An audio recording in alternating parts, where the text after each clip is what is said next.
Welcome back to the Off the Record podcast. This time we're talking to Manteca High basketball legend Tydus Verhoeven. Basketball runs in his family. As you'll find out, he's about to sign his letter of intent to Duquesne on Friday. That is an NCAA Division I school in the Atlantic 10. Another Atlantic 10 team you've probably heard of is Xavier. They just went to the Elite Eight this year. So some great competition coming for Tydus. Been watching him play ball for 3 years in this job. And it took me a while before I interviewed him, but he's actually one of the most articulate teenagers I've ever interviewed, and I thought he'd be a great fit to be our first teenage guest on Off the Record. Here it is, and we hope you enjoy. Well, first of all, people know you around here for basketball. I mean, here you are winning a volleyball league title, too. Is it just something to kind of stay in shape? I mean, how much is it like kind of a passion? How much do you dig doing the volleyball thing? It was just something, really it was, some of my teammates came up to me and were like, hey, I want you to play, and I was like, okay, be out with the guys, and it's kind of growing on me. Of course, basketball is my thing, it'll always be my thing, but I'm having some fun out here, some serious fun. Yeah. I mean, when you're in basketball now, you got to spend so much of your year doing AAU or God knows what else. I know it's fun too, you get to travel, but is it refreshing to have a break? Yeah, it is. Traveling for AAU, you're gone, it's one side of the country the one weekend to the other the next weekend, so it's nice to be home, hanging out with, friends and family, especially since, for college, I'll be going away, a few weeks after graduation, getting ready for my freshman season. There is, a lot of pressure to kind of play year-round now. For some, it can burn them out. Some love the game so much that it's okay. In fact, it's a good thing. Do you ever feel burned out? Does it ever feel like a job? Or do you love basketball enough that it's just kind of another chance to do it? It's just, when you love the game, man, you'll just play anytime you can. At times, you're like, man, I'm tired, but at the same time, you get to play. Yeah. Because when in the fall, when you're not playing and you're just practicing, you want to be playing, so you relish that chance to play year-round. Yeah. I mean, I'm kind of a sports nerd, so I know Duquesne, because they've been in the dance, that kind of thing before. I'm guessing some people have asked you, what's Duquesne, where is it? Kind of take me through your last week and just explain, just probably some friends and people around the high school, like where it is, why you're going there, that kind of thing. Well, some people, that are, like yourself, basketball fans, they understand, Duquesne has a rich history in the game, But, some people are, Duquesne, where's that at? They don't have no idea where it's at. You say Pittsburgh, they think Pittsburgh up here. They don't think of Pittsburgh, Pennsylvania. So some people, and the other people are like, oh, I want to go watch you play. We're all the way in Pittsburgh now. So it's just been trying to, it's in Pittsburgh, Pennsylvania. And then they start catching on. They start really supporting it. Because of their success, because of where they play, you might have a chance to play some, amazing programs as well. I mean, they played Kentucky this year. Have you kind of envisioned what that might be like at all? Of course. That's something you look at through the process. They play in the A-10, which is a great conference as well.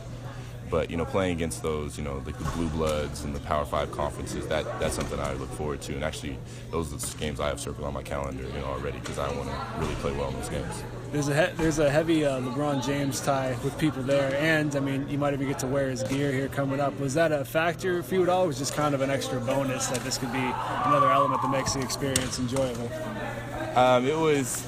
That's hard to say. I mean, I want to say it was an extra bonus, but it does play in a little bit. But once it's on your mind. Yeah, once it's on, you're like, man, not too many programs have that, and that really shows that they're going in the right direction. With Coach Dambrot coming in, he's a great coach. He brought in that deal, and just it's really, really, really good situation going on in Duquesne right now. In talking to your old coach, Brett Lewis, he was saying that he's excited for you, besides the fact that you're getting a chance to play in college, that it's going to be a system that really fits your skill set well. Is that something that you found? What specifically about the way Duquesne plays do you think will accommodate what you do well? Just how, they want to get up and down. And also just big thing for me is my huge advantage is my ball handling, be able to make plays for others and myself. So that's something they really said to me, we're going to use you in that role. They use that they're going to use LeBron style, where he plays with the Cavs with me and trying to, create for others and trying to score as well. What kind of trips have you taken to the East Coast, and what do you like about it? You're almost kind of the inverse from the norms. When you look at LA, you see a lot of people from Chicago and Boston. You got tired of the harsh winters. Yeah. You're kind of doing the inverse. What do you like about it?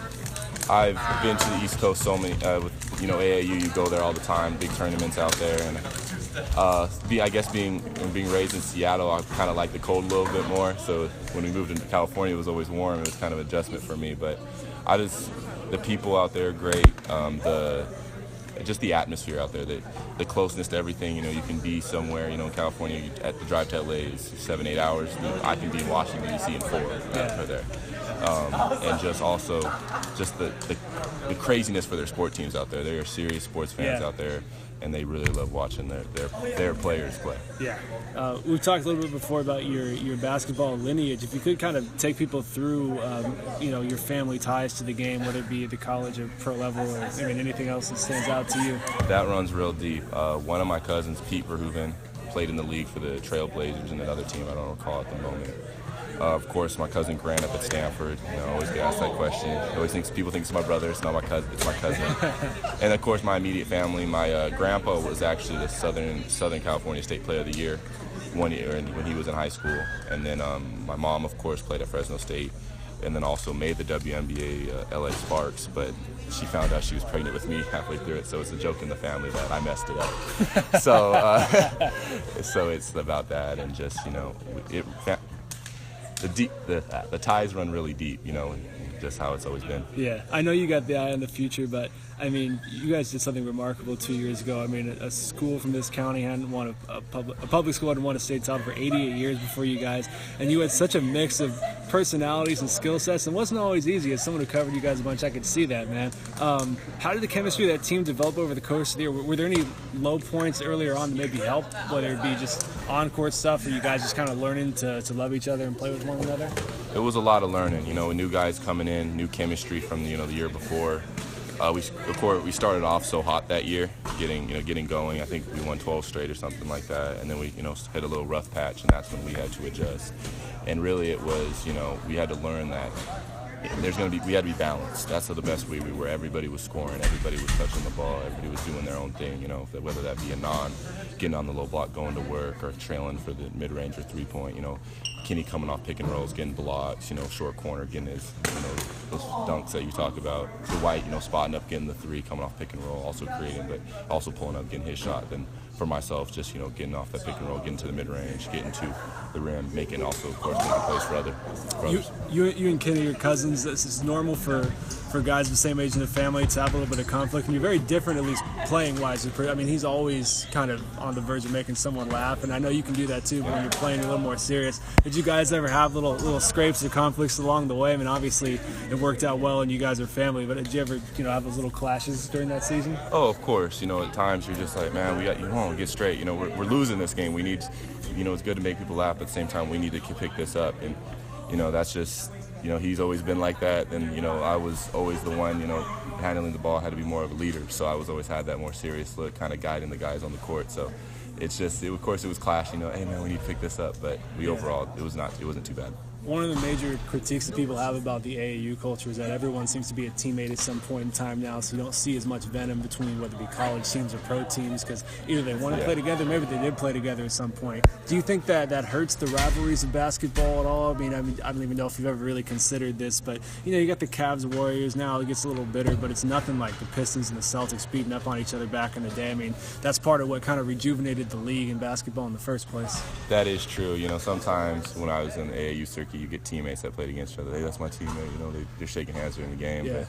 So it really depends on the player.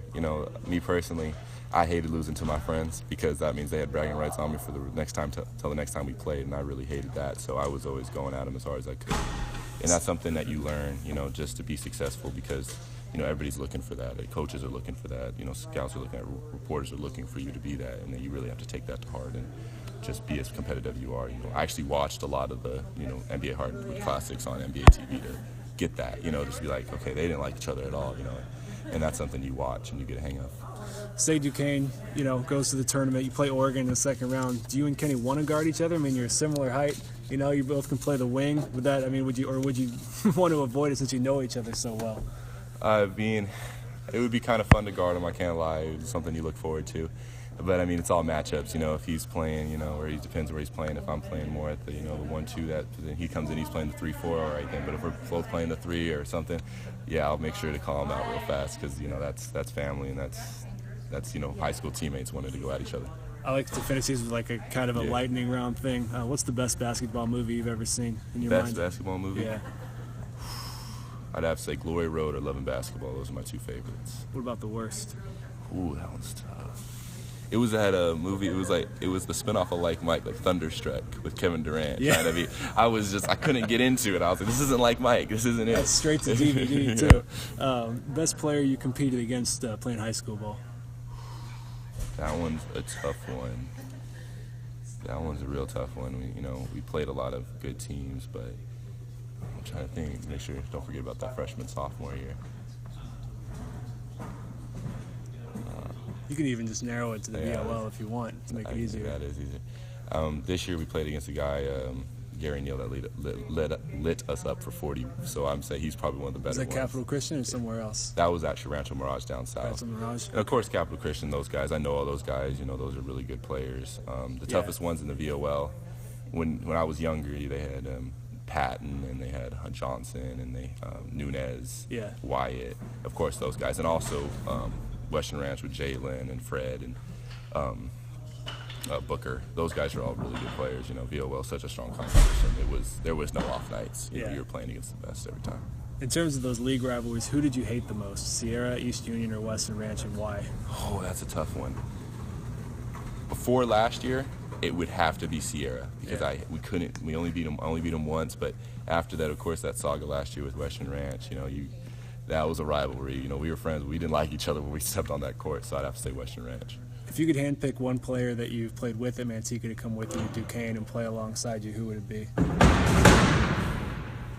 Over all 4 years, or just? Yeah, it could be anyone. I have to say, it's actually somebody from my freshman year. It was Mikey Matthew. Me and Mikey have been close. He really guided me my freshman year. Wait for that, so. That might take a while. It's okay. Yeah. He guided me really my freshman year. He was a big on the team, and he was always there, best friend, good friends with the family. So I'd want him to come with Duquesne because we were just really tight and be good to have a good friend. I meet a lot of people out there, so it'd be nice to have one friend out there. Yeah. Who wins the game of one-on-one? You now or your mom when she's about to play for the Sparks? Ooh. I have to admit that would be a close one.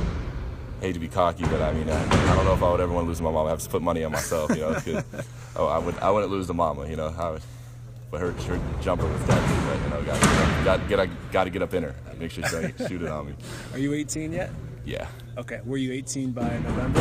Yeah, Did you get to vote in the presidential election? I did not vote in the presidential election this year. Well, that wasn't my question. I just wanted to see. So 2020, who's going to be the president after that election? Ooh, that's a tough one.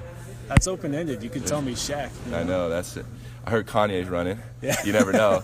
But I heard Michelle Obama's going for it, and then Trump. So, it's so upended. I'll go with Kanye. Let's go Kanye 2020. Let's see if we can get it. All right, last one. Which Manteca restaurant are you going to miss the most when you're in Pittsburgh, snowed into your dorm? Ooh. I'll have to say Rocky's. What's Rocky's? Rocky's is a burger place in town right over by where the 99, right off the 99, and it's just it's really good. The Rockies are La Costa, and La Costa burrito place. I'm gonna be in my dorm room one day, and I'll be like, man, I got La Costa out here. I can't make for going to La Costa, but I'll have to find some new spots in Pittsburgh. All right, thanks, man. Appreciate it.